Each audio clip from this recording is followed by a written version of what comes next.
People love their shoes and sneakers. Nike is a $250 billion company. Athletes make hundreds of millions endorsing their own athletic shoes. And vintage Jordan 1s are trading for thousands of dollars on sites like StockX. You might also vaguely know that the big shoe brands outsource their manufacturing to third parties, and that the shoes are made by low-wage labor overseas. Somewhere in Asia, they usually say. But we don't hear all that much about the actual companies running those production lines. As it turns out, the biggest branded maker of athletic and casual footwear comes from Taiwan, making 300 million pairs each year. In 1969, a dude named Cai Yuan started a company in the town of Fuxing, Zhanghua County. This little enterprise was called Baochen Group, or PCC. It started out as a small factory with 10 people, producing traditionally woven footwear for its local surroundings. At this time, Japanese makers dominated the American market, providing nearly 48 million pairs of shoes each year, or 80% share. South Korea and Taiwan would eventually come to win the shoe export market, overthrowing the Japanese. This shoe dominance began with some technological savvy in plastics. In the 1950s, the newly established Kuomintang regime seized an oil refinery complex in Kaohsiung, left behind by the Japanese. Armed with American aid money, the government looked into refining raw petroleum into more valuable items.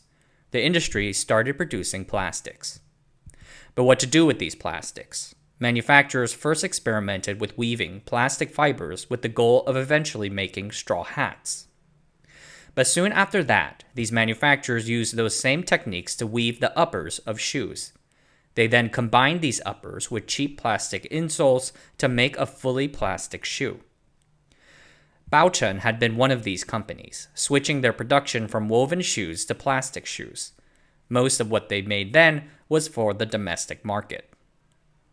Then in the mid-1960s, Japanese shoe manufacturers experienced labor shortages.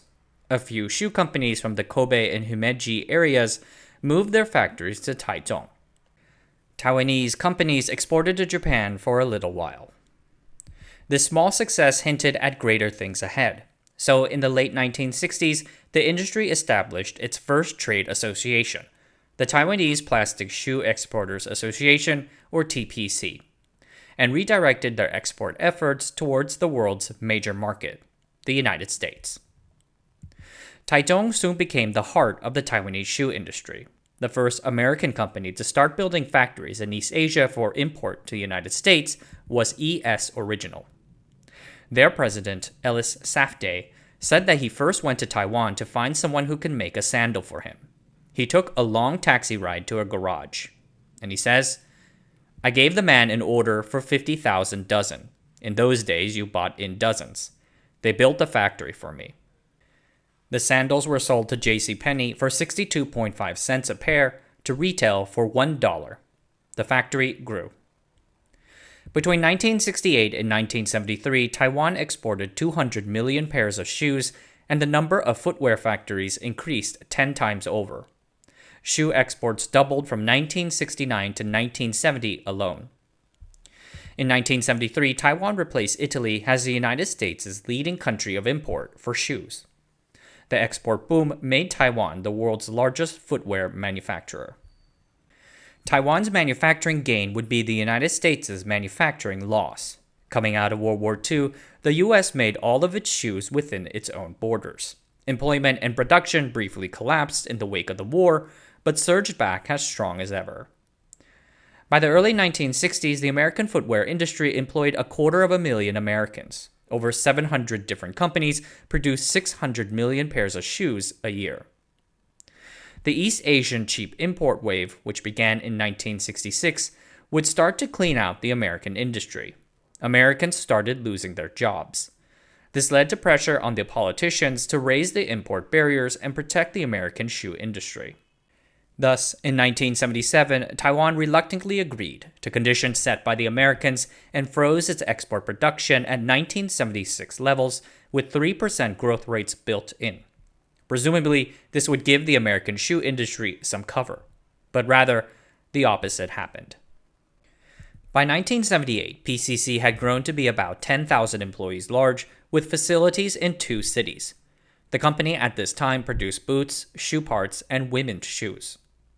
Suddenly forced to limit how many shoes they could make, PCC and the rest of the Taiwan footwear industry looked to move upmarket.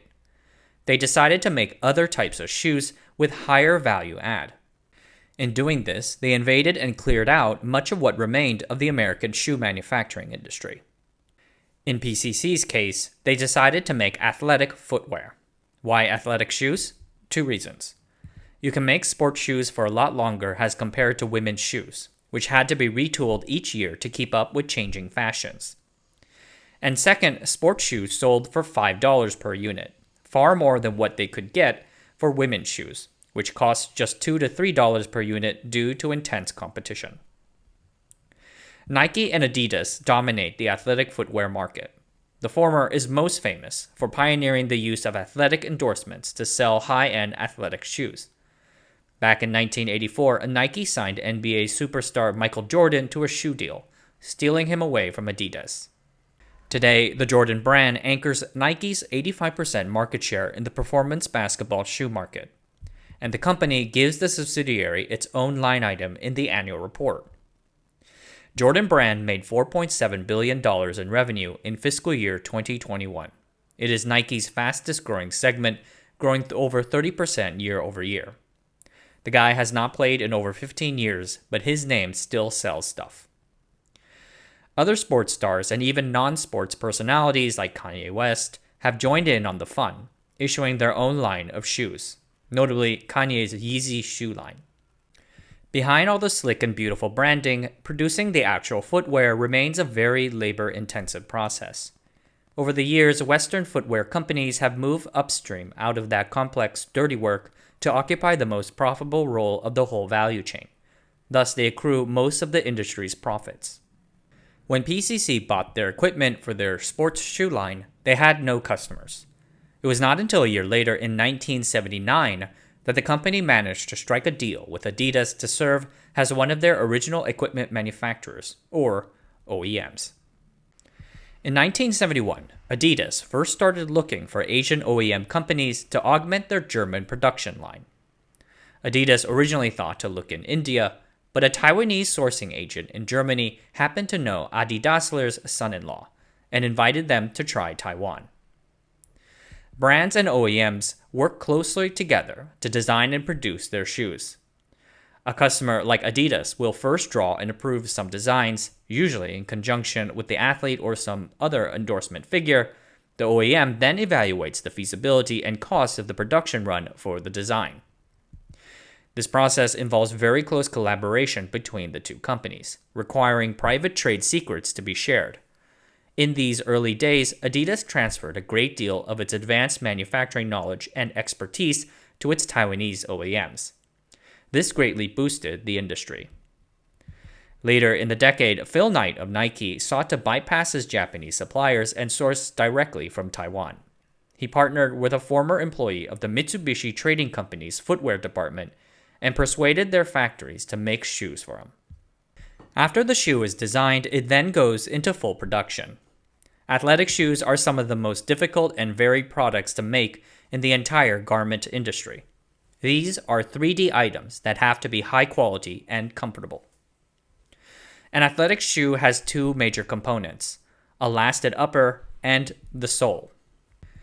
The lasted upper is in turn made up of an insole made of paperboard and fabric and a leather upper.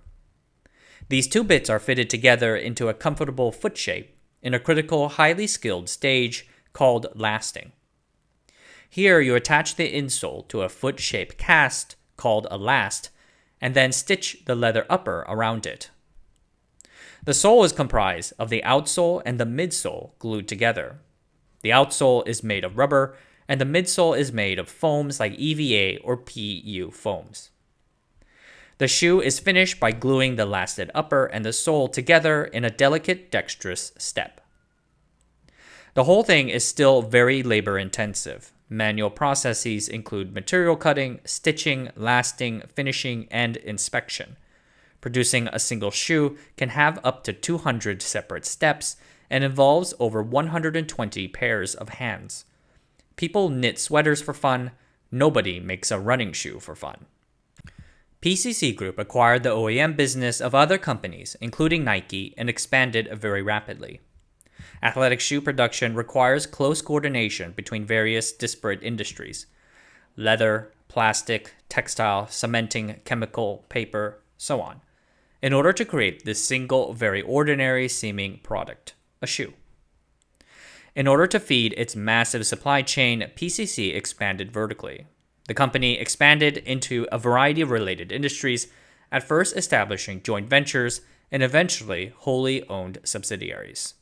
For instance, in the 1990s, Nike consumers wanted more environmentally friendly shoeboxes. PCC started a joint venture with Changlong Corporation, one of the world's biggest paper companies, so to make boxes of acceptable quality at the necessary prices and volume. Shortly thereafter, PCC started joint ventures with other companies in Taiwan's industry.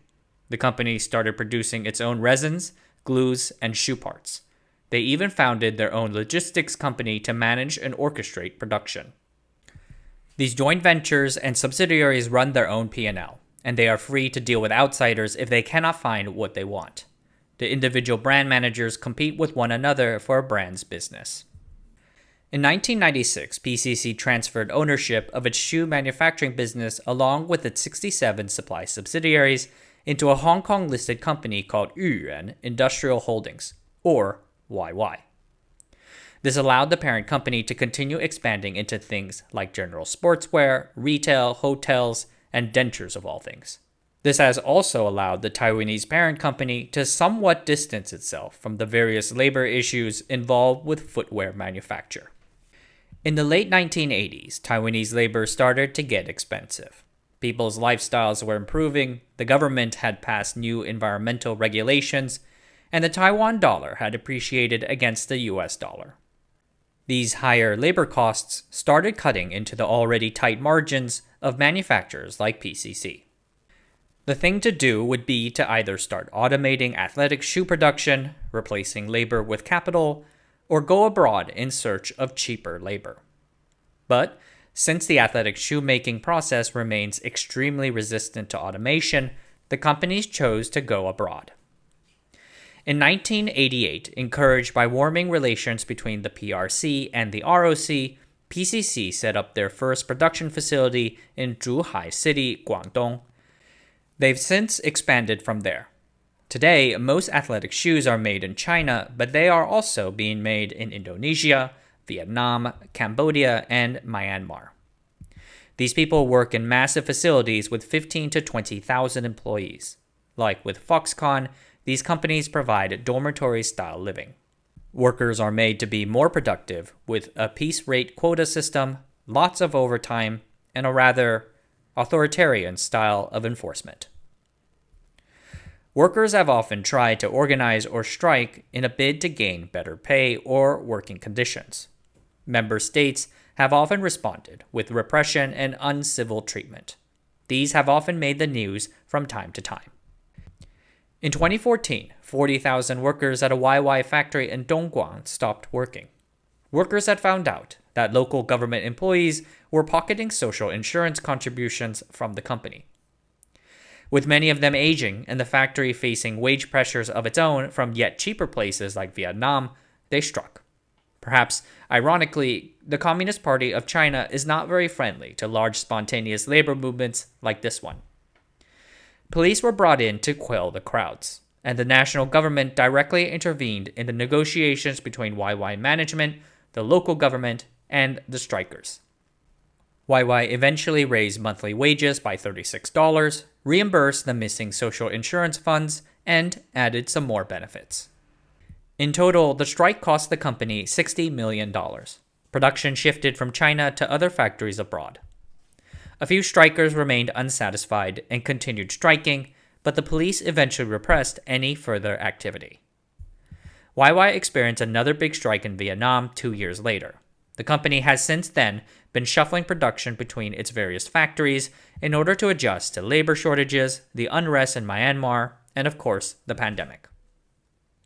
There are a few other athletic shoe manufacturers in Taiwan. Probably the most prominent large one is Fengte, a big supplier for Nike. The majority of the big OEMs in footwear mostly hail from Taiwan or South Korea, the Foxcons of shoes. It is interesting to chart these conglomerates' journeys from simple factories to design service providers to massive vertically integrated supply chains. Today, a new athletic shoe, an extremely complicated and well-made object, can get conceptualized, designed, and mass-produced in the span of a few months. We should respect the work that went into making that possible and the costs we pay to have it. Alright, that's it for tonight. Thanks for watching. Subscribe to the channel, sign up to the newsletter, and I'll see you guys next time.